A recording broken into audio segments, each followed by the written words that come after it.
그쵸? 여행은 떠나고 싶은데 어디를 어떻게 가야 할지, 뭘 보고 뭘 드실지 막막하시죠? 여러분들의 여행 로망을 이지하게 쉽게 채워드리는 지하철 여행 이지 여행 가이드 신엑스입니다. 이런 말이 있습니다. 여행은 인간을 겸손하게 만든다. 세상에서 인간이 차지하고 있는 영역이 얼마나 작은지, 미세한지 깨닫게 해준다. 야, 이 멋진 말을 하신 분이 독일의 철학자, 교육 철학자 프리벨이란 분이 하셨습니다. 프리벨, 자유로운 어떤 종소리다 이런 의미죠. 그러니까 여행을 하다 보면 이런 거예요. 모든 작은 거는 풍경, 스팟부터 해가지고 문화까지 크게는 다양한 것들을 우리 인간들이 만나지 않습니까? 그러니까 이 여행을 다님으로써 얼마나 이 세계가 넓은지를 비로소 깨닫고 결국은 인간이 미세한 존재다, 나약한 존재다는 걸 또 깨닫게 되는 그런 이중의 과정이라. 뭐 이런 말씀이 있는 거죠. 그래서 우리가 이렇게 넓은 세상, 도대체 어디를 갈지도 모르겠어. 이런 분들을 위해서 오늘은요, 요거 가겠습니다. 죽기 전에 꼭 가봐야 될 핫플레이스고요. 이걸 어떻게 간다? 지하철 타고 이지하게 한국 내에서 한번 가보도록 하겠습니다. 자, 지하철 여행이지가 벌써 48번째 시간이 됐습니다. 자, 지하철 48번째 열차 지금 출발하겠습니다.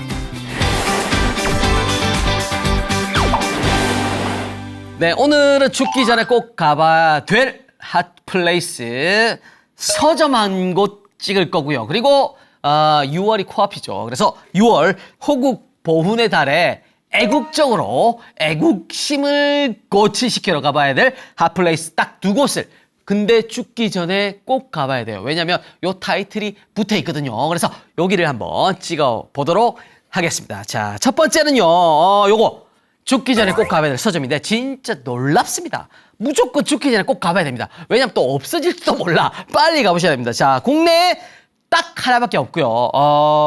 이름이 서울 책 보고라는 것입니다. 책을 본다, 보고, 책 보고, 장 보고, 책 보고, 책 보고, 이런 의미입니다. 그래서 죽기 전에 꼭 가봐야 되는 거는 왜 죽기 전이냐? 이런 거 있죠. 조금 이따 제가 설명해 드릴게요. 왜냐하면 우리는 지금 일단 쉽게 이지하게 이 보고부터 찾으러 가봐야죠. 그래서 지하철 타고 어떻게 가냐? 2호선입니다. 2호선 잠실 나루역으로 나오시고요. 진짜 정말 이지하게 합니다. 걸어서 160m, 분으로는 2분밖에 안 걸립니다. 땡입니다. 그냥 그 자체로 바로 앞에 있는 서점이고요. 이게 굉장히 특이합니다. 어떤 거냐면 전체적으로 이 서점이 공공 중고 서적 책방입니다. 그러니까 굉장히 특이하죠. 자, 일단 가기 전에 지하철 역명의 유래부터 봐야죠. 우리 잠실입니다. 잠실. 잠실은 제가 이게 또 많이 설명드렸죠. 잠원, 잠실 이런 것처럼 잠자가 붙은 거는 뭐하고 관련이 있다고요? 아버님 어머님들 이제 다 아시잖아요. 우리 애청자분들은. 그럼요. 누에 고치하고 관련이 있죠. 그래서 누에를 이르는 방, 누에를 기르는 방이다. 잠실이다. 이렇게 이야기가 된 겁니다. 그래서 한자를 그대로 해석해도 누에를 기르는 방이었구나 생각을 하면 되고요. 한강 남쪽에 원래는 두 개입니다. 그래서 잠원동이 있고요. 제가 사는 동네. 그다음에 잠실이라는 데가 있죠. 그래서 여기 그래서 나중에 원래 반포동 옆에 있던 곳도 잠실리였습니다. 잠실. 왜냐면 누에를 기르는 방이 잠실이잖아요. 그래서 여기도 잠실리였다가 잠원동으로 바꾼 거고요. 잠실, 송파구 석촌호수 인근에 있는 잠실 나루는요, 잠실리는 그대로 잠실이라는 명칭을 쓰게 된 거죠. 그래서 오늘날 잠실, 잠원 두 군데로 이렇게 이어져 왔구나 생각을 해두시면 되고요. 그 다음에 이런 거 서초 잠원동은 원래 그 한양의 풍수 지리상으로 남산이죠. 남산이 누에 머리를 닮았다 이래가지고 잠두봉이라고 했고요. 그 다음에 이 누에가 뽕을 먹여가지고 지기 땅의 기운 있죠. 땅의 기운을 살리기 위해서 이게 많은 뽕나무를 심고 그 다음에 양잠을 장류해서 생긴 이름이다 보시면 되고요. 그 다음에 잠실 쪽은 여기 옆쪽으로 나루터가 있었습니다. 나루터. 그래가지고 잠실 나루역이라는 명칭을 그대로 써 왔구나 이렇게 기억을 해두시면 되겠죠. 양대 산맥이다. 우열을 가릴 수가 없는 누에를 기르는 방이었구나. 옛날 이름은 둘 다 잠실이었구나. 이렇게 기억을 해두시면 되겠죠. 괜찮죠? 재밌죠? 그래서 이런 것들 기억을 하시고요. 자, 우리가 갈 곳은 어디다? 공공, 중고책방, 헌책방, 서울책보고 다 기억을 해두시면 되겠죠. 가다 보면 보입니다. 그냥 서울책보고 120m, 100m 떨어져 있으니까 잠실 나루역에서 간단하게 할 수 있죠. 운영 시간부터 체크를 해야 되겠죠. 서울시에서 운영을 하는 거는 언제 휴무다? 월요일이 휴무다. 제가 늘 말씀드리죠. 그래서 화요일부터 금요일까지 오전에 11시부터 밤 8시까지 운영을 하고요. 주말은 좀 길어집니다. 그래가지고 토요일하고 공휴일 날은요. 10시, 12시, 그다음에 10시부터 밤 8시까지 1시간이 좀 앞당겨지죠. 주말에는 또 이거 희한하게 주중에는 출근을 하잖아요. 그래 일찍 일어날 것 같은데 아닙니다. 희한하게 나이가 들어가면 저처럼 주말에 일찍 일어나지지 않습니까? 희한합니다. 희한하게 눈이 떠져요. 번쩍번쩍. 그래서 희한하게도 1시간 일찍 오픈을 한다 보시면 되고요. 매주 월요일은 휴무다 기억해 두시면 되겠죠. 자, 그렇다면 왜 죽기 전에 꼭 가봐야 되는 서점이냐, 네가 그렇게 이야기를 하냐, 이런 분들을 위해서 죽기 전에 왜 가봐야 되냐 이유를 말씀드리겠습니다. 여기는 하루하루가 마지막이죠, 일단. 그래서 하루하루가 마지막인 헌책방, 언제 없어질지 모르기 때문에 죽기 전에 꼭 가봐야 되고요. 그리고 심지어 전국에 이런 모델도 없습니다. 공공 헌책방이다. 공공을 위한 헌책방이다 이거죠. 희한하죠. 사설 아닙니다. 공공. 그다음에 여기가 최근에 우리 서점들이 운명이 굉장히 위태롭죠. 가시방석입니다. 왜냐면 이 온라인 서점들이 되게 많이 생기고 심지어 뭐 외국의 글로벌한 서점까지 이용하는 판국 아닙니까? 근데 이게 동네 서점들이 다 죽어나갈 판이야. 그리고 옛날에 있던 그 중고 서점들, 보수동 책방골 뭐 부산에 가면 그 대표적인 거 아닙니까? 제가 맨날 옛날에 학교 다닌다고 그쪽을 지나다니는데 말이죠. 그게 또 위기입니다. 뭐 카페 생기고 아무리 리뉴얼하고 뉴트럴을 붐업을 해도 없어지는 판국에 이거를 공공으로 살린다는 거. 취지가 정말 좋지 않습니까? 그러니까 죽기 전에 우리가 또 가봐야 되고요. 그리고 진짜 정말로 이곳이 놀랍게도 죽기 전에 꼭 방문해야 될 150군데 전 세계 서점이 있는데 그중에 한 곳으로 선정이 됐습니다. 그러니까 진짜 명실상부한 죽기 전에 꼭 가봐야 될 버킷리스트다 이거죠. 그래서 이거를 누가 선정을 했냐 이런 게 있어요. 미국에 가면 엘리자베스 스탬프라고 있습니다. 이분의 저서 당신이 죽기 전에 꼭 방문해야 될 150개 서점이란 책이 있어요. 여기에 진짜 놀랍게도 한국에 있는 서점 중에 하필이면 이곳을 책보고를 선정을 해 둔 거죠. 멋지다는 거. 올해 개관 5년 차를 맞았습니다. 5년 동안 사실은 저도 우리 지하철 여행이지 때문에 방문을 해서 그렇지 5년 동안 있는지조차 몰랐습니다. 어마어마한 서점이다. 자, 그리고 이때 책 평가는 어땠냐? 죽기 전에 꼭 가봐야 될 버킷리스트인데 평가 있죠? 평가가 진짜 놀랍습니다. 추천사 한번 볼게요.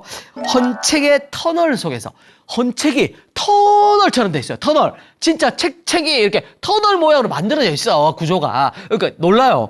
헌책의 터널 속에서 오랫동안 길을 잃을 수 있다. 야, 여행이라는 것도 똑같지 않습니까, 아버님? 어디에 가서 우리가 지도 보고 똑바로 정해진 코스대로 가면 그걸 뭐라 그럽니까? 여행이라 그럽니까? 아니죠. 관광이라 그러죠. 우리가 여행이란 말을 쓰는 거는 야, 이게 정해져 있지 않아야 돼. 길을 잃어도 좋아야 돼. 이런 느낌이 들 때 우리가 여행이란 말을 쓰잖아요. 그런 것처럼 이 헌책방에서는 야, 오랫동안 헌책의 터널 속에서 길을 잃을 수가 있다. 이게 얼마나 멋진 표현입니까? 이런 추천사 없습니다. 진짜 정말 극찬을 했다. 저는 이렇게 보여주고요. 세계적인 서점들도 같이 꼽혔습니다. 이게 얼마나 대단한 버킷리스트의 선정이냐. 제가 같이 꼽힌 서점들의 면면을 잠깐 읽어드릴게요. 아르헨티나에 가면 죽기 전에 꼭 가봐야 될 이름도 어렵습니다. 엘 아테네오 그랜드 스플렌디드라는 데가 있어요. 이런 거. 그리스에 가시면 아틀란티스 북스라고 굉장히 유명합니다. 미국에는 시티 라이츠 서점, 영국의 바터 북스까지 전 세계 진짜 유명한 서점들이 있거든요. 이런 서점 분들과 어깨를 나란히 한 코리아 북한류의 원조다. 이렇게 보시면 되는 거죠. 유일하게 코리아 DNA. 이 DNA를 가진, 인자를 가진 서점이다. 그래서, 여기에, 엘리자베스 스탬프 씨도 설명을 했네요. 그래가지고 온라인 서점 이 시대에 굉장히 위기에 직면해 있어서 자기는 서점, 종이, 아날로그적인 거 아닙니까? 종이를 보며 이렇게 책을 읽는 것들을 추천해주고 싶다. 그래서 150개의 서점을 선정을 했는데 그중에 한 곳이다. 이렇게 기억을 해주시면 되겠죠. 제가 지난주에 우리 또 분수 투어 할 때는 만 권의 책보다 만리의 여행을 가는 게 좋다고 그랬는데 오늘 하필이면 또 만리의 여행을 가다 말고 만 권의 책이 있는 서점으로 가고 있습니다. 이거는 어차피 또 만리의 여행 속에 포함된 만 권의 책이니까 이게 또 얼마나 좋은 양질의 코스가 되겠습니까? 이런 거죠. 자, 그래서 서울 책보고 어떤 가치를 지니고 있냐? 공공원 책방입니다. 이런 거 사실은 없죠. 이런 개념조차 생소합니다. 왜냐하면 이거 망해가는 서점들을 공공의 힘으로 살려주자 이런 취지예요. 그래서 서울시의 도시재생 프로젝트의 하나고요. 이런 거 좋죠. 제가 지난주부터 계속 ESG다 어떤 사회적인 역할들을 강조하는 코스로 여러분들을 안내하고 있습니다. 그리고 유휴 공간이었어요. 이 서점 자체가. 그러니까 어떤 거냐면 신천 유수지가 있을 거예요. 그쪽에 물류 창고가 있었습니다. 그러니까 물류 창고를요 개조를 한 거예요. 공공 책방으로. 그러니까 이게 덩치도 크고 규모도 매머드급인데 그 안에 뭐가 있다? 이 공공 중고 책방, 헌책방이 있다고 보시면 되는 거죠. 안쪽은 정말로 놀라운데 크기가 443평. 굉장히 큰 초대형 헌책방 중에서는 전국에서 넘버원의 크기를 자랑을 하는 곳이다. 매머드급이다. 이렇게 기억을 해두시고요. 구조가 재밌습니다. 안쪽으로 들어가시면 왜 그 양재동에 가면 C로 시작하는 마트 있죠. 미국의 마트. 거기에 마트 구조처럼 됐어요. 그러니까 완전 안쪽이 거대한 그냥 막 그 공간이에요. 매머드급 공간 안에 헌책들이 쫙 있다고 보시면 되는 거예요. 그러니까 굉장히 큰 규모다 보시면 되고요. 취지가 이렇습니다.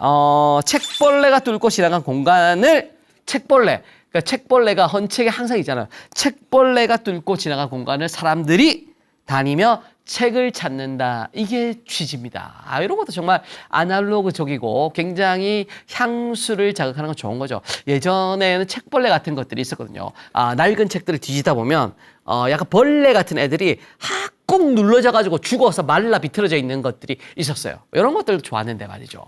징그럽긴 했죠. 이런 거 기획 의도다 보시고요. 그 다음에 독특한 모양의 철제 요 책꽂이 있죠. 철제서가.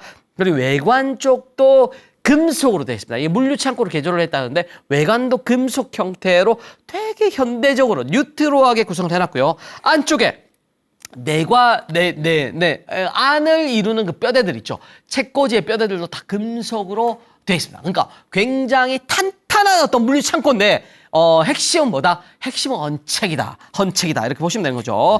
그래서 이런 독특한 구조 때문에 굉장히 이색적인데 이런 것 때문에 드라마 단골 촬영지예요. 그래가지고 호텔 델루나, 내일, 기적의 형제, 영화 같으면은 정직한 후보, 장르만 로맨스 같은 것들 있죠. 이런 것들의 드라마, 영화의 단골 촬영지가 바로 여기입니다. 그러니까 이게 헌책방인데 영화에 촬영지로 쓰였을 정도니까 얼마나 멋진 구조를 갖고 있냐 이렇게 기억을 해주면 되겠죠. 죽기 전에 진짜 정말 꼭 가봐야 되는 버킷리스트다 이렇게 기억을 하시고요. 자, 그다음에 세계적인 관심이 모이는 헌책방, 글로벌한 150곳 중에 한 곳이다 기억을 하시고요.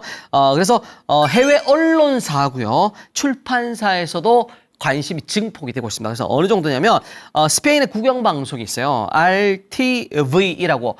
이 정도면은 우리 그 시니어 TV와 명망을 나란히 하고 있죠. 그 정도로 굉장히 유명한 국영방송인데 여기서 여행 교양 프로그램 한국 속의 스페인 사람들 소개를 또 했고요. 그 다음에 프랑스 방송국 J1이라고 있습니다. 여기에 한국의 일상과 문화를 소개하는 다큐가 있는데 그 다큐 프로그램에도 여기가 그 다음에 일본 출판사. 일본은 왜 책의 동네 아닙니까? 요즘 일본도 출판업이 어렵다 그러는데 일본 책의 동네 여기서 또 한국 드라마 촬영지 중 하나로 또 꼽아가지고 난리가 났다. 굉장히 글로벌하게까지 명성을 떨치고 있다. 그러니까 드라마 단골 촬영지, 영화 단골 촬영지뿐만 아니라 세계적인 미디어에 관심도 높은 곳이다. 굉장히 유명한 곳인데 우리가 몰랐구나. 그런 곳이 바로 지하철 타고 갈 수가 있구나. 지하철 여행 이지에서만 볼 수가 있구나. 기억을 해두시면 되겠죠. 자, 그 다음에는 시그니처 포인트들 제가 항상 찍어드리죠. 아니 넓습니다. 400편이 넘어요. 그러니까 길을 잃기 쉬운데 제가 그 중에서도 포인트들 몇 군데를 찍어드리겠습니다. 자, 그래서 헌책방 기록의 권수만 해도 기록입니다. 자, 무려 이곳에 모여있는 헌책방의 권수 13만 권입니다. 13만 권.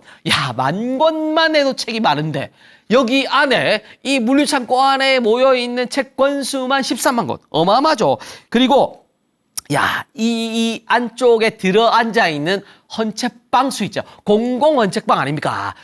전국에 있는 힘든 헌책방들의 헌책을 대신해서 팔아주고 있어요. 그래서 공공 헌책방이라고 불리는 이곳에 들어와 있는 입점이라고 그러죠. 들어와 있는 헌책방 개수만 33곳이 있습니다. 33곳. 이 33곳 책들을 위탁 판매를 해주고 있다. 이렇게 보시면 되는 거죠. 어마어마하다. 대표적인 곳들만 제가 몇 곳 소개를 해드릴까요? 청계천에 가면 여기에 헌책방 거리가 있죠. 거기에 있는 유명한 가게들 있죠. 가게들 거는 대부분 다 와 있다 보시면 되는데 여기에 원래는 청계천 헌책방 거리가 유명했었습니다. 보수동의 책방 골목처럼. 근데 지금은 또 명망을 잃어가고 있죠. 그래서 복개 이전에 해화동에서 건너왔던 그 개울이 서울대 물리대를 거쳐가지고 청계천과 만나는 곳이 있었는데 거기에 우리 또 헌책방이 서울대 아닙니까 또. 그래서 헌책방 거리가 형성이 돼 있다 이렇게 보시면 되고 자연스럽게 또 개울 따라서 대학의 문화 책들이 흘러나왔습니다. 그래가지고 이게 판매가 되기 시작했는데 여기에 6.25 동란 때 그래서 뭐 또 번성하기 시작하면서 헌책 그리고 뭐 전쟁 때 학생용 헌교과서들 매매하면서 여기가 또 부흥을 했는데 여기에 헌책방 거리에 있는 책방들이 들어와 있고요. 그 다음에 전국 책방 협동조합이라고 있습니다. 이 조합에 있던 헌책방들 있죠. 이 조합을 설립한 그런 또 면면들 이런 주인공들이 여기에 또 와서 위탁 판매를 요청을 해놓고 요 안에서 책을 팔고 있다 이렇게 보시면 되는 거죠. 그러니까 이런 우리 그 다양한 기관들에서 망해하기 직전에 마지막으로 우리 숨통을 좀 틔워달라, 산소호흡기를 좀 대달라고 요청을 해서 여기서 공공의 어떤 의미로 헌책을 팔고 있는 거죠. 그러니까 우리가 왜 제가 여행을 이야기하면서 항상 공정여행 이야기하잖아요. 그러니까 우리 시민분들도 가서 기꺼이 헌책 한 권씩 사들이시면 그러면 이런 또 우리 조합들 그리고 이런 헌책방 거리에 있는 서점들도 같이 살아나게 된다. 그러니까 얼마나 좋습니까? 우리 전통도 지키고 기꺼이 또 책에 있는 지식들도 습득을 하고 만리의 여행만 중요한 게 아니라 만권의 책도 중요하다. 이렇게 기억해 두시면 되겠죠. 자, 구조는요, 독특합니다. 영화 촬영지로 많이 쓰였다고 제가 말씀드렸는데, 그 약간 오메가 있죠. 오메가. 요렇게 O자형. 요렇게 오메가 모양. 그러니까 안쪽으로 들어가시면 요 오메가의 요 터널 있죠. 요 터널을 따라서 쭉 직진해 가게끔 구조가 돼 있어요. 그래서 안쪽까지 쭉 나가고 맨 안쪽에는 뭐가 있냐. 전시 공간들이 따로 있습니다. 그래서 안쪽 터널을 아까 그 추천사 보셨죠? 헌책의 터널을 지나면서 길을 잃어도 좋을 것 같은 느낌. 그래서 헌책의 터널을 쫙 지나는 구조로 오메가 형태로 쭉 이어지게끔 만들어 놨습니다. 그래서 각각의 구역별로 이게 재밌는 건 뭐냐면 이렇게 터널을 지나가잖아요. 근데 터널을 그냥 지나가는 게 아닙니다. 헌책이 두서없이 꽂혀 있는 게 아니고요. 섹션별로 꽂혀 있어요. 찾기도 굉장히 쉬워요. 그래서 그냥 가장 간단하게 도서 검색대 가서 검색해서 찾으면 되는데 요게 구역별 섹션이 어떻게 이어져 있는지 요것도 재밌어요. 그래서 하나하나 눈으로 보고 가는 것도 그냥 구경할 겸 재밌어요. 그래서 안쪽으로 들어가시면 그 입점해 있는 헌책방들 소개 우리가 어떤 헌책방인데 어떤 헌책들을 내놓습니다. 이런 약간 소개들 있잖아요. 소개들 있고요. 헌책까지 해가지고 헌책들 가격은 한 4,000원, 5,000원 정도로 싸게 이렇게 팔고 있습니다. 그러니까 이런 거 있죠. 예컨대는 어느 시절까지 올라가냐면 와 놀라지 마세요. 1800년대, 1900년대 있죠. 그때 원서가 있습니다. 원서. 그러니까 왜 우리 왜 모던하면서 옛날 레트로한 느낌을 살리는 미용실이나 아니면 그런 자영업소들에 가면 왜 옛날식 영어 쓰인 원서들 있죠. 두꺼운 거. 이런 것들을 전시를 해놓잖아요.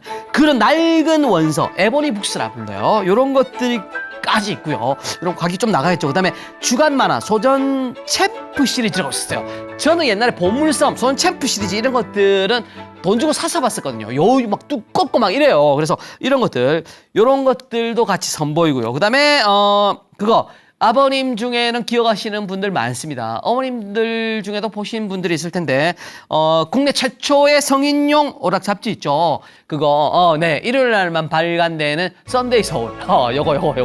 요거도 같이 남아 있습니다. 그러니까 약간 추억의 어린 물건들 있죠. 골동품 같은 것들, 골동책도 우리 득템을 할 수 있죠. 요것들은 가끔씩 전시도 하고 판매도 하는데 가격이 좀 비쌉니다. 그래서 5만 원대에서 10만 원대까지 줘야지 살 수가 있지만 이런 거는 그냥 우리가 수집으로서의 어떤 의미도 있는 거죠. 그래서 같이 책을 보면서 헌책도 고르시고 요런 보물 같은 책들 있죠. 요런 것들은 득템까지 할 수 있다는 거 기억을 해두시면 되겠죠. 자, 그다음에 위탁 판매하고 있는 서점들 중에 또 애틋한 사연을 가진 곳들이 몇 개 있습니다. 그래서 제가 지하철 여행이지 우리가 또 이런 것들 따뜻한 인간적인 미담이 있는 이런 것들은 또 소개하고 넘어가잖아요. 그냥 지나치지 않죠. 그래서 한 서점은 빛이 크게 날 것 같은 서점이 있어요. 그래서 요 서점은 빛을 또 역시나 키워드로 삼습니다. 그래서 이렇게 소개가 돼 있어요. 책은 사람에게 큰 빛을 줄 수 있고요. 아버님 빛 말고 데트 그거 말고 빛 라이트를 줄 수 있고요. 그다음에 그 빛은 지속적으로 순환이 되어야 한다고 생각이 됩니다. 쓸모없는 책은 없다고 생각하기에 오늘도 한 권 한 권 소중하게 헌책을 다루며 빛을 전달한다는 사명감을 가지고 운영하고 있습니다. 이런 또 서점이 있고요. 그다음에 이런 서점이 있어요. 매일 아침 헌책의 표지를 닦아서 빛 좋은 곳에 라이트 태양광이 좋은 곳에 반듯하게 쌓아두는 책방지기의 마음으로 우리가 책을 전시를 하고 판매를 하고 있다. 이런 거 있죠. 이런 애틋함이 헌책방에만 녹아 있는 거 아닙니까? 이런 게 어떤 대형 서점에 있지 않잖아요. 이런 것들. 그래서 매번 헌책을 귀히 대접하는 책방지기의 마음과 마주하게 된다. 이런 문구들을 새겨놓고 손님들을 대하고 있습니다. 손님이 대하는 특별한 장사의 노하우는 없대요. 그리고 항상 같은 시간, 같은 곳에서 책의 먼지를 털어내는 투박한 손의 성실함이 마음을 움직인다. 우리는 항상 책의 먼지를 털어내고 손님을 따뜻한 마음으로 볕 좋은 곳에서 기다리고 있다. 이런 의미를 이렇게 소개 문구에서 심어주는 거죠. 멋지죠? 이런 서점들이 있습니다. 저 같으면 그냥 책 마음에 들지 않아. 근데 이 서점에서 파는 헌책이야 이러면 살 것 같아요. 이 문구만 봐도 진짜 정말 책방지기의 마음을 생각해서 한 권 사줄 것 같습니다. 저는 안 사고 나왔습니다. 죄송합니다. 자, 그 다음에 이런 거 있어요. 원래는요, 이런 거 있죠. 여기가, 그 건물 중앙에 보면, 제로페이 결제도 가능하게끔 다양하게 꾸며놓고 있습니다. 그리고, 가장 궁금한 게 하나 있습니다. 지나다 보면 이런 거 있어요.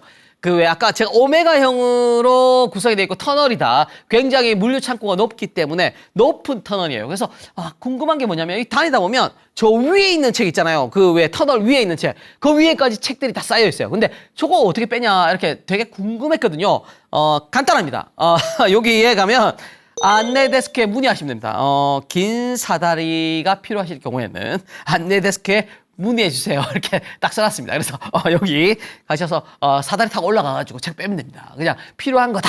내가 저건 찍어내야 돼. 내 책이 저 위에 있어. 이런 분들은 사다리 타고 올라가가지고 아니면 직원분들은 요청해도 빼주시니까 이런 거 기억해 두시면 되겠죠. 자, 그다음에 가끔씩은 안쪽 공간 터널을 통과하면 안쪽에 전시관이 있다 그랬죠. 그래서 시그니처 책들까지 판매를 같이 합니다. 그래서 이거는 팝업 스토어 있죠. 잠깐 생겼다 사라지는 팝업 스토어 형태로 운영을 비정기적으로 하고 있거든요. 그래서 이런 것들이 판매된다고 생각을 하시고 이런 것들 이벤트 하실 때 달려 나오시면 됩니다. 자, 그래서 어떤 것들이 있느냐?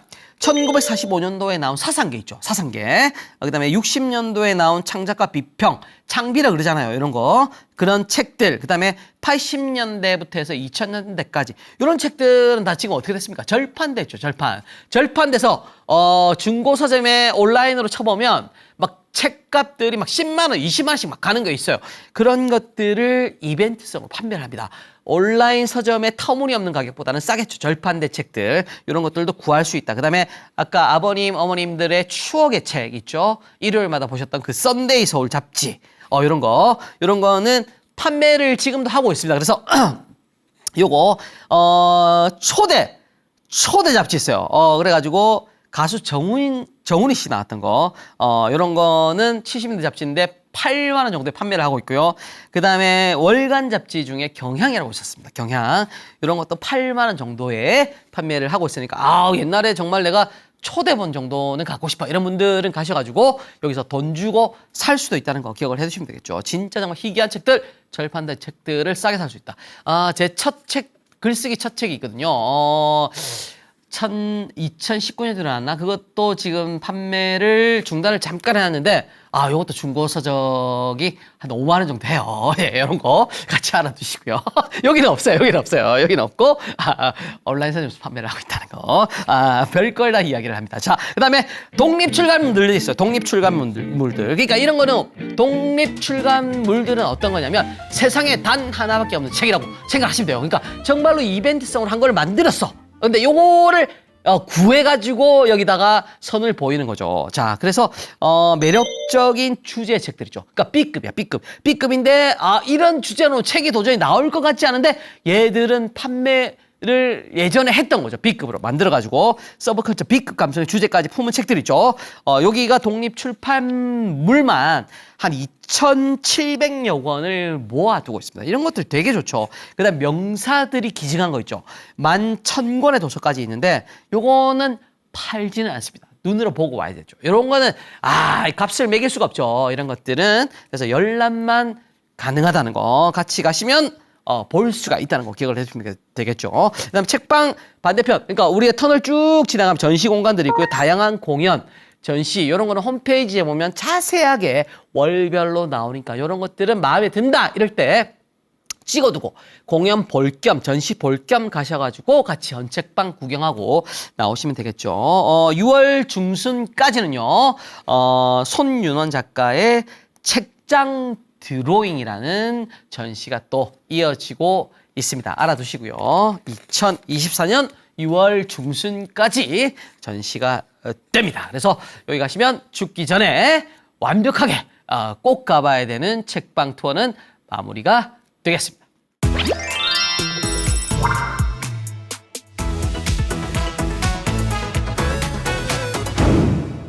자, 두 번째는요, 여기가 있습니다. 우리가 또 6월 아닙니까? 6월이 코앞인데, 6월 하면은 호국 보훈의 달. 무조건 찍어야 되는 곳인데, 6월에 죽기 전에 꼭 가봐야 되는 핫플레이스가 있습니다. 제가 찍어드릴게요. 자, 어디냐면, 서대문 형무소, 그리고 독립문입니다. 자, 이 두 곳은 아버님, 어머님들이 너무 잘 알죠. 근데, 왜 갑작스럽게 이곳을 죽기 전에 꼭 가봐야 되냐 이런 분들이 많으실 텐데 선정이 됐습니다. 그래서 죽기 전에 꼭 가봐야 될 1001곳이란 또 책자가 있어요. 거기에 선정이 된 두 곳이다. 근데 한꺼번에 뭉쳐져 있죠. 요 두 포인트가. 그래서 전철 타고 내리시면은 요 두 군데를 한꺼번에 볼 수가 있어요. 그래서 굉장히 그냥 편하게 볼 수가 있다는 거 기억하시고요. 자, 그다음에 그러면 지하철은 어떻게 가냐? 독립문역입니다. 지하철 타고 이지하게 독립문역에 내리셔가지고 걸어가시면 되죠. 독립문역 5번 출구 방향으로 나오시고요. 출구에서 도보로 50m만 가면 그냥 끝입니다. 가보신 분들은 알지만 진짜 가깝습니다. 자, 그래서 독립문. 독립문은 뭐 누구나 다 알지만 아버님 어머님들 누구나 다 알지만 설립일은 1897년이죠. 그래서 여기에 독립협회가 프랑스의 개선문을 본다 가지고 만들었습니다. 그래서 서대문구의 원래 현저동 일대에 세웠다가 그 옆쪽으로 보시면 아버님들 왜 어머님들 기억나시죠? 고가 지금도 있잖아요. 그 고가가 생기면서 이동이 된 거예요. 이게 이동이 돼서 70m 정도가 이동을 해서 지금의 독립문 자리에 그 독립문이 있다. 이렇게 보시면 되는 거죠. 갑작스럽게 우리가 또 이렇게 애국적인 곳들을 가는 이유는 그거죠. 우리 다양한 여행의 테마가 있죠. ESG 투어라든지 공정 여행이라든지 이런 테마들이 있는데 6월 하면 무조건 다크 투어리즘 떠올리시면 됩니다. 그러니까 약간 우리 항일의 정신이 있던 곳들, 약간 아픔의 역사가 있는 곳인데 거기를 직접 방문하고요. 그리고 애국심을 고취시키는 코스.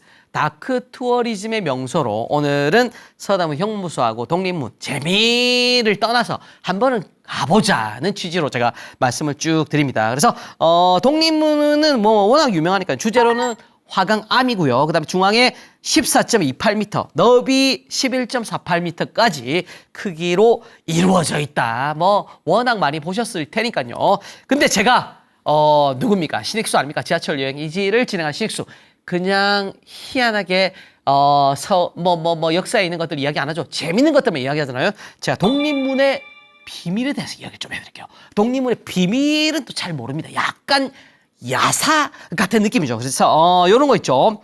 독립문의 현판 앞뒤를 있죠. 독립문의 현판을 보면요. 야, 이거 잘 모릅니다. 앞뒤로 한자가 있고요. 독립문이라고 한자가 있고요. 한글로 독립문 사이드가 양쪽에 딱 있습니다. 이게 희한하죠. 이 스토리는 도대체 어떻게 된 거야, 신기자. 이런 분들을 위해서 제가 이 비밀을 알려드릴게요. 요거 현판이 서쪽을 향한 게 한자입니다. 서쪽 중국에게 우리는 독립국이야 이렇게 천명하는 의미를 담은 거죠. 중국에게 보여주기 위해서 한자로 그 자리에 독립문을 한자로 빵 박은 거고요. 반대쪽이죠. 반대편은 한글입니다.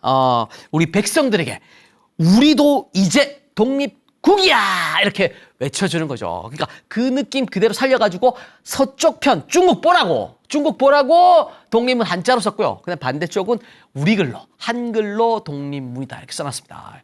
야, 이런 비밀이 숨어 있습니다. 이런 거 알고 가야지 재밌죠. 손주들한테 설명해주면 또 할아버지 할머니 막 열광합니다. 자, 그다음에 또 비밀.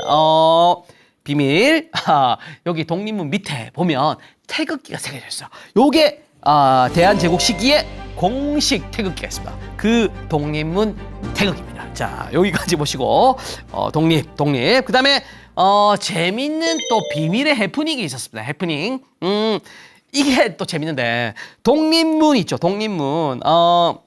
독립문의 영자 알파벳이 되게 독특합니다. 그래서 독립 문으로 우리가 쓰잖아요. 독 밑에 기역 받침에 리을, 립 문으로 쓰잖아요. 근데 영문은 어떻게 되냐면 DONG 그다음에 립문을 어떻게 썼냐면 NIM 님 그다음에 MUN으로 썼어요. 독립문 이렇게 썼습니다. 그래서 독립문 아치 이렇게 표현을 하는데 이거를요 한때 독을 DOG 폄하한다는 느낌이죠. 그 다음에 rib, R-I-B, 뼈다귀, 문, MUN이라고 적어가지고, 조롱거리로 한번 이렇게 표현을 한 적이 있었어요. 이런 거는 되게 우리를 비하하는 어떤 의미로 쓴 거죠. 상징적으로. 이런 것들 기억을 좀 해두시고요. 이런 걸 알아야지 다크 투어리즘이 됩니다. 그래서, 이런 거까지 보고 비밀을 알고 독립문을 보면 새로운 느낌으로 또 다가오겠죠.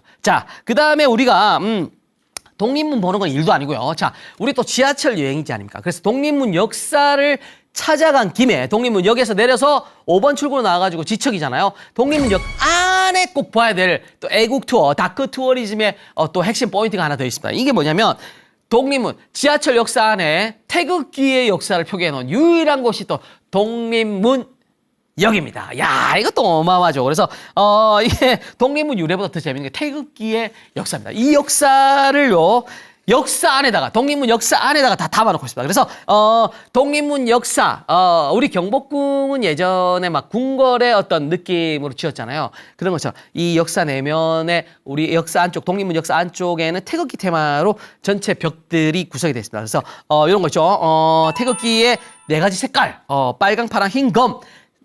사괴라 그러죠. 사괴에서 나오는 강렬한 이미지의 그떤 의미들을 하나하나 소개를 해놓고 있고요. 자, 그 다음에 다양한 국기에 대한 것들, 애국에 대한 것들을 다 표기를 벽면에 다 해놓고 있습니다. 그래서 대표적인 태극기 역사를 볼 수가 있습니다. 그래서 다양하게 있는데 박영효 태극기, 우리 일본 수시사 파견될 때 박영효 씨가 고종의 지시로 만든 태극기였어요. 이런 모양도 볼 수가 있고요. 그다음에 조선 정부 공식 반포 국기가 있습니다. 1883년도 3월 6일 날. 그다음에 태극기 중에 우리 김구 선생님께서 서명을 한 태극기가 있습니다. 서명 날인된 태극기 41년도 겁니다. 그래서 여기에 태극기 3, 4, 5, 6 이렇게 표기가 돼 있잖아요. 3, 4 옆쪽으로 왼쪽 편 쪽에 서명이 돼 있어요. 이 태극기도 볼 수가 있고요. 값을 매길 수가 없죠. 그다음에 임시의정원 태극기 있고요. 그다음에 30년대 대한독립 만세 태극기까지. 그다음에 강복군들이 일제히 흰색 바탕에 서명을 빼곡하게 한 태극기까지 모든 태극기들이 전시가 되어 있다고 보시면 되죠. 대단하죠. 그다음에 뭐 다양한 태극기 역사들이 있는데 국가의 상징에 대해서 뭐 설명들이 자세히 되어 있는 거 있습니다. 대한민국의 국가를 상징하는 물건들, 이것도 벽면에다가 이렇게 판넬을 넣어가지고 설명을 해놓고 있는데 국기 박영효 선생님. 자, 그다음에 나라의 문장 무궁화 꽃이죠. 이런 것들. 그다음에 뭐 국세 국가의 상징이다 이런 거, 헌법 공포문이나 훈 포장증, 대통령이 임명하는 국가 공무원 있죠. 이런 데에다가 이 국세 도장을 쾅 찍는다는 거 기억을 해두시면 되겠죠. 국세가 어디 찍히는지도 모르고 살았죠 우리. 자, 그다음 국화 있어요. 국화 무궁화 7월 초순부터 핍니다. 그리고 10월 하순까지 가죠. 매일매일 꽃이 피웁니다. 얼마나 꼿꼿합니까? 지조가 있습니다. 그래서 100여 종의 품종의 무궁화가 있다는 거를 하나하나 따박따박 글로 써놓고 있습니다. 국가는 1896년 독립신문 창간을 계기로 애국가 가사가 신문에 게재가 됐습니다. 그래가지고 애국가 작곡가는 안익태 선생님이다. 이런 것들까지 공부를 할 수가 있는 거죠. 그다음에 이런 거죠. 뭐 태극기에 담긴 뜻까지 쭉 볼 수가 있으니까 같이 역사 가신 김에 이런 것들 다 보고 나오시면 되고요. 그다음에 우리 가야 될 곳 서대문 형무소 찍어야 됩니다. 서대문 형무소 안 찍을 수가 없죠. 자, 여기는 어떤 게 있냐? 빨간 빨간 벽돌로 만들어진 건물. 제가 우리 애기 데리고 많이 갔던 곳. 네. 입구는 옛날 감옥 정문하고요. 담장의 원형들은 다 그대로 보존이 돼 있죠. 바로 옆이니까, 독립문 바로 옆쪽이니까 붉은 벽돌로 지어진 형무소 안쪽으로 들어가시면 안에 깜빵, 옛날에 깜빵이라 불렸던 곳을 또 생생하게 눈으로 보고 체험할 수 있게끔 꾸며져 있습니다. 그래서 뭐 다양한 분들, 애국투사분들의 수영 기록표라 그러죠. 요 가슴에 달려있던 거 번호까지 하나하나 기록이 돼 있으니까 이런 거 있죠. 사실은 서대문 형무소 역사관을 보고 나오시면요, 애들 공통점이 있습니다. 손주들 데려가 보면 아는데 나올 때 있죠. 나올 때 애들이 뭐 하는 줄 아십니까? 이걸 보고 나서 그랬을 뿐인데 애들이 전부 다 만세 이런 거 합니다. 그래서 굉장히 역사, 다크 투어리즘 코스로는 최고구나 생각하시고 아이들 데려가면 됩니다. 그래서 포인트만 제가 찍어드릴게요. 이 포인트는 벽면 다양한 곳의 전시관에 뭐 여러 가지 포인트가 있지만 이거는 무조건 보셔야 됩니다. 벽면 글자 중에 요거 있습니다. 당신의 희생이 우리의 현재이자 미래입니다. 당신들의 희생이 있었기 때문에 우리의 현재가 있고 미래가 있다는 뜻이죠. 그래서 Your sacrifice is our present and future다. 이렇게 영문으로까지 써놨습니다. 이거는 안 읽어보고 할 수가 없죠. 이 문구만큼은 벽면에 있는 거 요거 꼭 보고 지나가시면 되고, 1층은 역사관입니다. 2층은 독립운동가 위주로 전시가 되고요. 우리 그 유명한 유관수님 같이 2층에서 볼 수가 있습니다. 그래서 여기에 다양한 스토리들까지 써놨어요. 그래서 굉장히 재밌게 꾸며놨는데 대표적인 분 한 분만 소개해드릴게요. 이효정님하고 박진홍님이라고 있었습니다. 그래서 동독 여고 동기분들 일성공장의 노동운동을 주도를 했고요.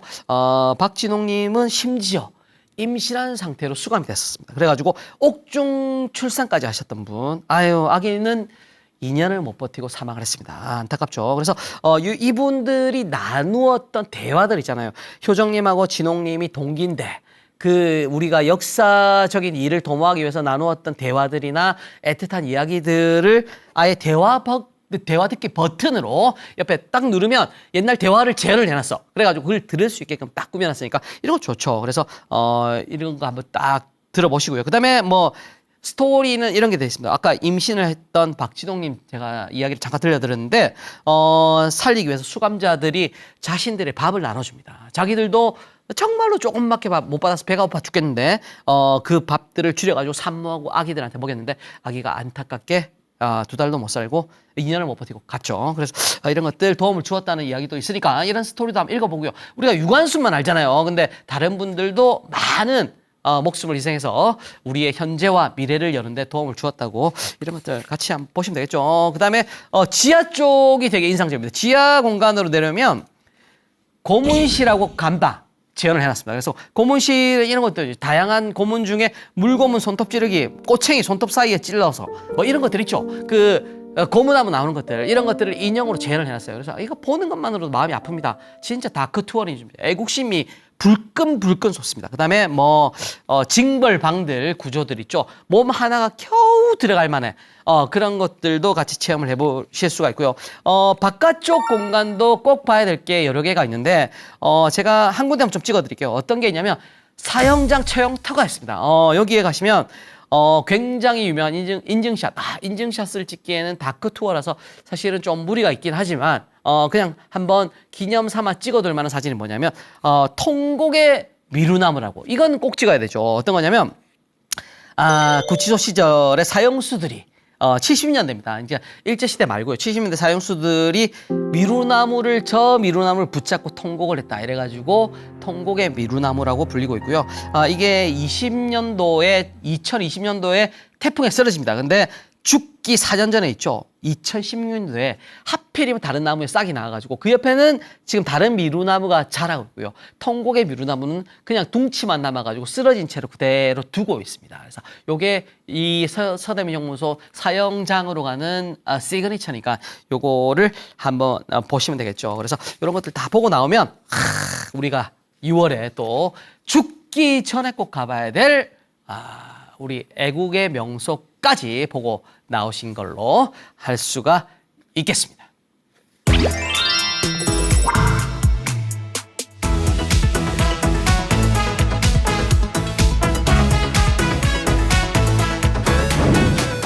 네, 오늘도 여행 꿀팁이 빠질 수가 없습니다. 지난주에 이어서 오늘도 SRT KTX만큼이나 많이 타시는 SRT 꿀팁 하나 알려드릴게요. 아버님, 어머님들, 우리 시니어 액티브 시니어들이 절대 모르면 안 되는 SRT만의 공식이 하나 더 있습니다. 자, 어떤 거냐면 요거 있죠. 나이가 드신 분들만 이거는 유효한 꿀팁입니다. 자, 어떤 거냐면 죽을 사는 피하라. 이런 공식이 하나 있어요. 이게 어떤 의미냐? 아버님, 어머님, 우리가 이 열차 투어를 하다 보면 2시간 남짓입니다. 뭐 어디를 가든지 간에 부산까지 가도 2시간, 뭐 전라 쪽으로 가도 2시간 정도인데 요거 있죠. 이게 죽을 사를 왜 피해야 되냐? 죽을 사가 4호차잖아요. 4호차를 피해야 되는 이유가 있습니다. 자, 왜? 화장실이 없어서.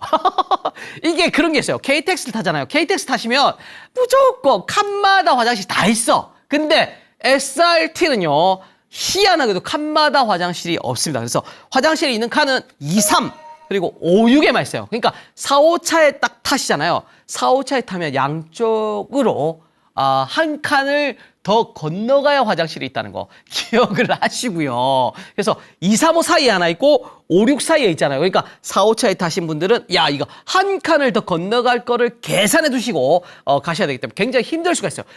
보통 우리가 열차에서는 엔간에서는 일어나지 않잖아요. 여간에서는 일어나지 않습니다. 근데 급할 때 일어나잖아요. 근데 급할 때 한 칸을 더 간다는 건 굉장히 무리가 있을 수 있습니다. 그래서 이거 꼭 알아두시고 4, 5차만큼 피해서 앞쪽이나 뒤쪽으로 사시면 그래도 그나마 복도 쪽으로 나가시면 바로 있으니까 꼭 기억해 두시면 되겠습니다. 네, 지하철 타고 이런 여행이 가능하다고. 오늘은요, 죽기 전에 꼭 가봐야 될 지하철 여행 핫플레이스를 찍고 왔습니다. 다음번에는요, 더 즐거운 여름 여행 코스로 여러분들과 함께 가겠습니다. 다음번 지하철 여행이지 여행 코스도 함께 할게요.